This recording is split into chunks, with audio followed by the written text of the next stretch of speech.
Hello, my friends, and welcome back. Thank you for being with me again today. A few days ago, first it was an article on a U.S. ship that was carrying um, aid for Ukraine, and it was docked at an Antwerp in the Netherlands, and then it said that it shipped towards Ukraine. And I thought, okay, how can you go from the Netherlands? Where would you go into Ukraine? So you could go probably via I don't know, out of that through what, the Danube River, or how are you gonna get there? You're gonna go through the, or are you gonna go through go around Europe, go to the Mediterranean Sea, go through Black Sea and deliver it at the ports in Odessa, let's say, in Ukraine.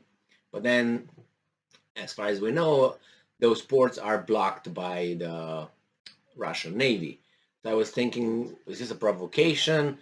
What's going on? How will they deliver? Are going to come on the Danube River or something at the end where it goes to the Black Sea? I don't know. The thing is, I thought that this is a provocation, and I'm still waiting to see what's going on with that because I don't know where the vessel is.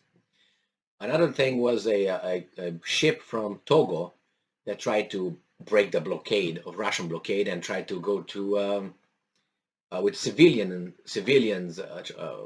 boat ship or whatever, tried to go to Ukraine, and the Russians turned it away and said, if you come closer, we're gonna shoot at you.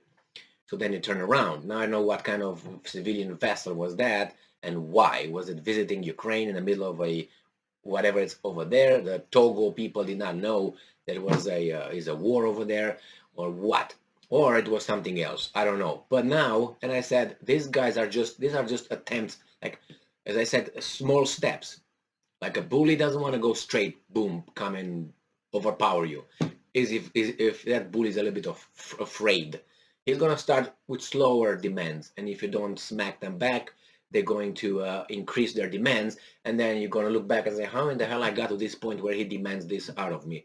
Well, because you did not punch him in the face in the first time, or you at least being sturdy. So now we read in this article that yes, these guys are just upping their game. So the first was the thing with they would try to break the blockade by pushing to see how the Russians are going to react. First, it was the American ship, which I don't know where is located right now, shipping towards Black Sea probably.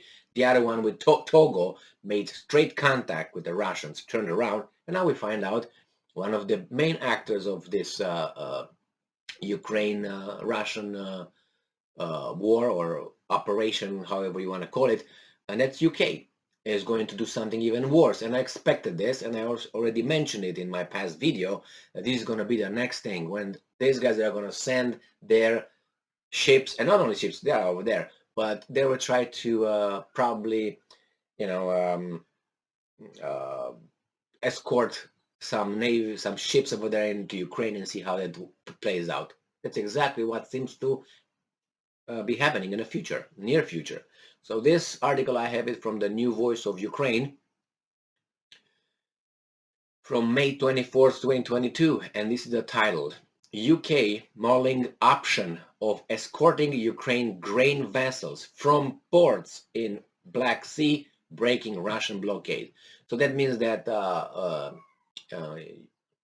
UK Navy will go, Majesties, whatever, going to go over there, go through the Russian blockade into the ports of Ukraine, and then be around the ships, Ukrainian ships that would sail together, and the Russians will just be watching it. Oh, you're coming in. Oh, you come here, oh, and you go out. That's what's going to happen, right? Yes. No.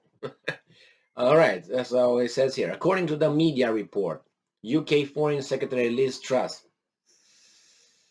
has approved the idea of protecting Ukraine commercial fleet with UK warships. What could happen? Anything bad? No. Sometimes you put people in power and certain positions and give them a certain task that nobody will take, because they will do things that nobody else logically and reasonably will do. Like, what the hell?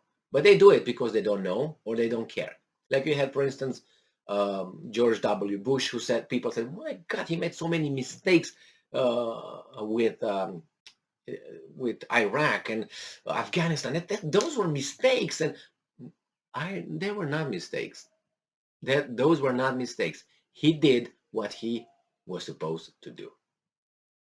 He did his part right there. We might think he did everything wrong from our perspective, but was he sharing our perspective, or he had his perspective, if you know what I mean?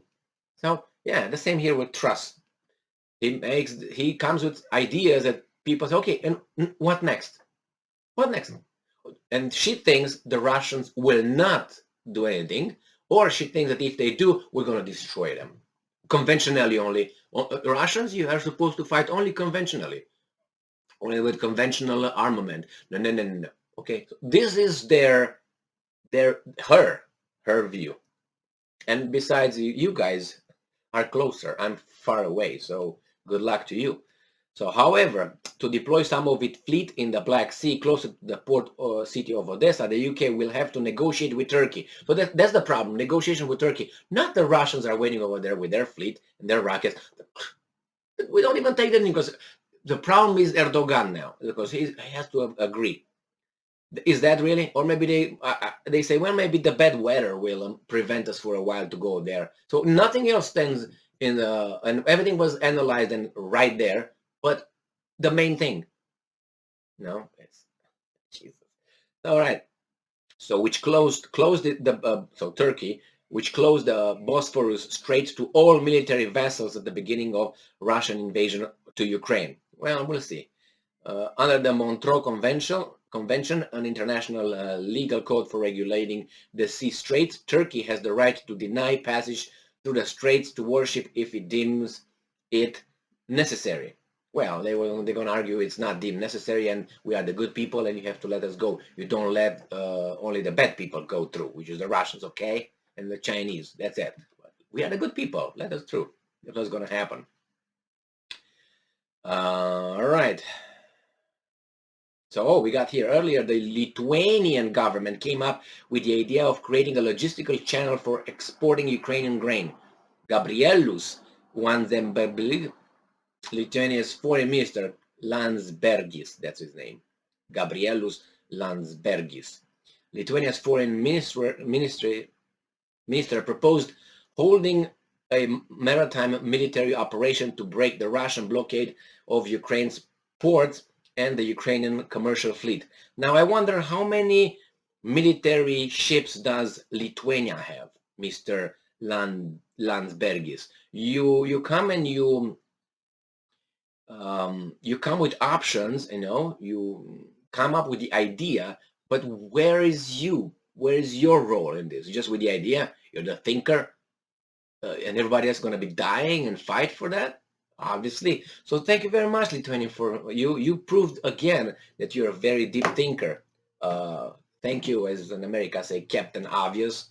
So yeah, he's very nice, this foreign minister. Yeah, you guys, I think we should guys do this, and you go over there with your guys, with your weapons, with your okay, taxpayers' money, and I told you what to do, man. Am I not a genius, Gabrielus? No, you're not. So I'm waiting, and that's going to happen. Turkey will not object, or maybe if it's going to object, it's going to be allowed to go through. It's going to allow the ships to go through if Great Britain really wants that. I don't know if this is just a scare tactic, or they will really do it. But I think Truss will really do it, because that's the way she is. What do you expect? Yes, what do you expect? Just listen to her, and you understand what I'm talking about. Well, then what? Do you think that if the British Navy will go to the Black Sea, which, remember, what are they doing in the Black Sea? It's the same thing the Chinese are doing in the Solomon Island, and the Australians and the Americans are upset about the security concerns, which is 2,000 kilometers away from Australia, Solomon Islands, and more from United States, and here is the Black Sea, which has nothing to do with Great Britain, and it's right there, Ukraine, and okay, so all right, they're pushing the envelope, thinking the Russians will not, and then again the Russians say, okay, stay, we're getting closer to an atomic war, and they're gonna say, nah, just that. And when it happens, when you see the rockets coming, what are you gonna do? Can you recall them, get them back? No, Trust, you can't. Once they're up there, you can't. Thank you very much for being with me again today. Stay strong, stay smart, for the truth, and be just.